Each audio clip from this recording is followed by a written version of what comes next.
जय जय रामकृष्ण हरी. परमार्थ महाधन जोडी देवाचे चरण. नवनवीन दर्जेदार व्हिडिओ पाहण्यासाठी आपल्या आवडत्या परमार्थ प्रेमी या यूट्यूब चॅनलला सबस्क्राईब करा आणि बेल आयकॉन नक्की हिट करा. धन्यवाद.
जोरदार.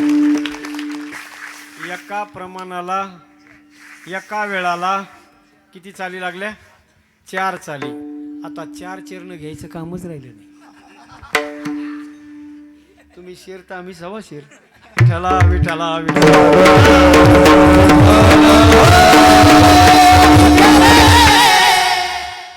शुद्ध बीज असणं गरजेचे. बीज म्हणजे कर्म, आणि कर्म जर चांगलं असेल तर फळ काय? पुण्य. चांगल्या कर्माचं फळ पुण्य आहे आणि वाईट कर्माचं फळ पाप आहे. आणि पाप जर जीवनात आलं तर सज्जन हो, बऱ्याचदा पाप काय येतं त्याचा परिणामच आहे वाईट कर्म. कधी कधी वाईट कर्मामुळं या जन्मातलं जरी नसलं, मागच्या जन्मातलं वाईट कर्म आपल्याला भोगावं लागते. आणि मग सज्जन हो, जर पाप जीवनात आलं तर त्याचा परिणाम दुःख आहे. ऐका, आणि दुःख जर जीवनामध्ये आलं, दुःख प्रत्येकाच्या जीवनात येते. फक्त फरक एवढाच आहे, परमार्थिक माणसाच्या जीवनात दुःख आलं तर ते दुःख हलकं करण्यासाठी भगवान परमात्मा त्याच्या मागे उभा राहत असतो सावलीसारखा. आणि परमार्थ जे करीत नाहीत त्याच्या जीवनात जर दुःख येत नाही, शक्यतो येत नाही. बघा तुम्ही, धाब्यावाले दारू पिणारे लोक आहेत ना, त्याच्या जीवनात दुःख दिसत नाही. आणि माळकरी परमार्थिक लोकांच्या जीवनात दुःख आहे. काल परवाच्या दिवशी घटना घडली ना आपल्या भागामध्ये. हे 2 जसे गोड पकवास वाजवतात तसे 2 तरुण तडफदार लेकरं ॲक्सिडेंटमध्ये त्यांचा मृत्यू झाला. काही नास्तिक लोकांना हे बोलायलाच झालं, अरे ते कीर्तन करून चालले होते, भजन करून चालले होते, मग त्यांना इतका दुर्दैवी त्यांचा मृत्यू का व्हावा? हे बघा, जीवनामध्ये प्रत्येकाचं दुःख येत असतं. हे दुःख या जन्मातलं नाही. पुण्य माणूस करतो म्हणून दुःख येते असं नाही. पुण्यवानाच्या जीवनात जर दुःख आलं तर समजायचं ते त्याचं या जन्मातलं नाही, पूर्वजन्मातलं कर्म आहे. आणि पापी माणसाला जर दुःख येत नसेल तर समजायचं त्याचं सुद्धा या जन्मातलं नाही, पूर्वजन्मात त्याने त्याच्या बापानं त्याच्या वाडवडिलांनी चांगलं कर्म केलं असेल म्हणून त्याला आज भोगायला मिळते. पण तो जे आज काम करतोय ना त्याचा परिणाम त्याला पुढे भोगावा लागणार आहे. म्हणून जीवनामध्ये दुःख जर आलंच ना, दुःख जर आलंच तर त्या भगवंताला कधी विसरायचं नाही. एक गोड भजन सध्या व्हायरल झालेले, मला वाटतं काल आपण विशाल महाराजांच्या मुखातून ऐकलं असेल. गोड भजन आपण सगळेजण घेऊ, एकदा 2 मिनिटं शेवेला विराम देऊ. राघव महाराजाच्या तोंडून ऐकू. या राघव महाराज या, हे आमचे चिरंजीव आहेत. ऐका ऐका ऐका ऐका ऐका ऐका, टाळी नंतर वाजवा. जगातले नंबर 1 चे कथाकार, म्हणजे मी माझ्या स्वाभिमानासाठी नाही सांगत, हा हे माझं पोरग म्हणून सांगत नाही. वारकरी संप्रदायात सज्जन हो, जगातले नंबर 1 चे कथाकार राष्ट्रसंत मोरारी बापू. त्या मोरारी बापूंच्या व्यासपीठाजवळ जायला सुद्धा माणसाचे आयुष्य जाते, पण त्या बापूंनी या पोराला मांडीवर घेतलं सज्जन. आणि त्यांच्या व्यासपीठावर त्यांना गाण्यासाठी या पोराला श्रीलंकेला घेऊन गेले. मोरारी बापू कुठं? श्रीलंकेला विमानाने घेऊन गेले, विमानाने. आणि आता उद्या आम्ही दोघं बापलेक दिल्लीमध्ये मंत्रालयामध्ये ज्या कथेचं उद्घाटन आज राष्ट्रपती, माजी राष्ट्रपती रामनाथजी कोविंद आणि आता सध्या उपराष्ट्रपती सध्याचे CP राधाकृष्णन या दोघांनी त्या कथेचं दीपप्रज्वलन केलंय आणि आजच कथेला प्रारंभ झालाय. आमच्या शिंदे सरांना मी म्हणलं होतं, आजच्या ऐवजी ही माझी सेवा तुम्ही काल करा किंवा परवा करा, कारण मला आज दिल्लीला पोहोचायचं होतं. पण ते म्हणले आमच्या मेथा ग्रामस्थांनी इतकं गोड नियोजन केलंय महाराज, आणि सगळं, आणि तुमच्या कीर्तनासाठी स्पेशल ही जोडी बोलवली. म्हणलं आता तुम्ही इतकं सगळं नियोजन केल्यावर म्हणलं मीच एक पाऊल माघार घेतो.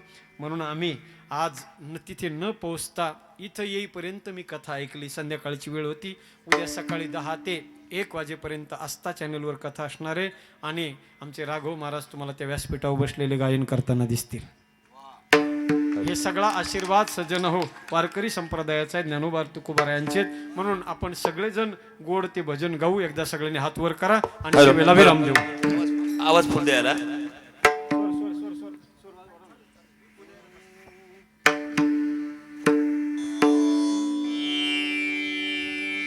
अंधेरों की नगरी से कैसे मैं पार जाऊं, शाम अब लेने आ जा, हौसला हार न जाऊं. हो शाम आ जा, तीन बान के धारी, तीन बान हाथ वर चलाओ करायचं. ना. जोर से ताली.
काळी करा जोरात वाजवा सगळ्यांनी एकसाथ.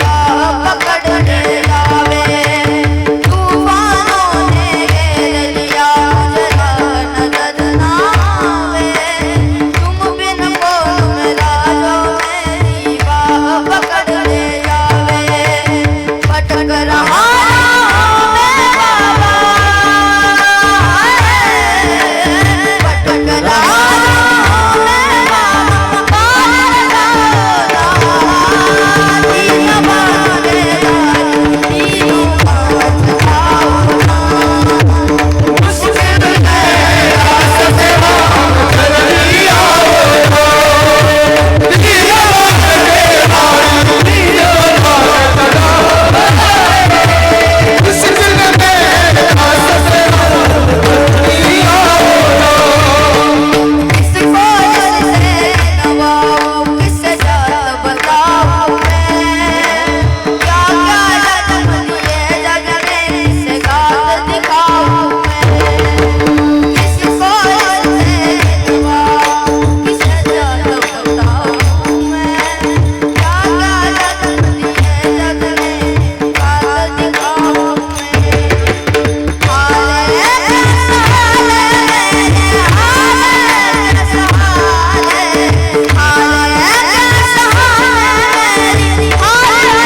बार खुमार